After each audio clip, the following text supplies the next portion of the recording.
Hello बच्चों, let's understand question firstly. देखिए question आपसे क्या बोलना चाह रहा है। क्वेश्चन में आपको बोला जाता है which of the following species should be aromatic.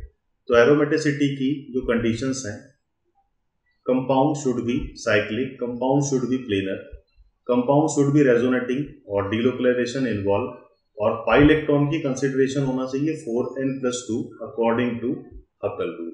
तो इन चारों कंडीशन को जो फुलफिल करेगा वो एरोमेटिक होगा।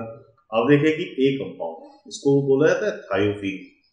तो साइक्लिक भी है, प्लेनर भी है, रेजोनेंस भी है और पाई इलेक्ट्रॉन की काउंटिंग 6, तो ये एरोमेटिक हो गया। बी वाली स्पीशीज पे अगर हम आएंगे तो cyclic, planar, resonating, 2 pi electron, और 2 पाई इलेक्ट्रॉन भी हकल रूल में है तो it should also be aromatic. C वाली कंडीशन पे अगर हम आते हैं तो compound is cyclic, compound is planar, compound having resonance और कंजुगेशन, और पाई इलेक्ट्रॉन यहाँ पे भी कितने आप काउंट कर पा रहे हो 6, तो ये भी एक एरोमेटिक स्पीशीज हो गया। डी में स्ट्रक्चर आपको दिया हुआ है एन्युलिन 10 का।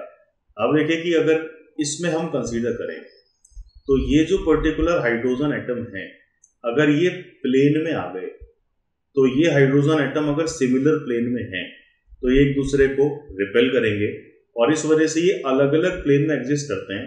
दैट मीन्स की जो एनिलीन 10 है, बिकॉज बेसिकली ये किस तरह का स्ट्रक्चर कंसीडर होता है, नॉन प्लेनर, और अगर नॉन प्लेनर है तो इसको डायरेक्टली हमें क्या डिफाइन कर देना चाहिए, non aromatic.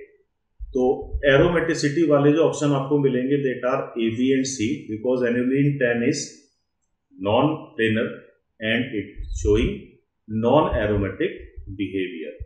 So I hope you all understood this question. All the best.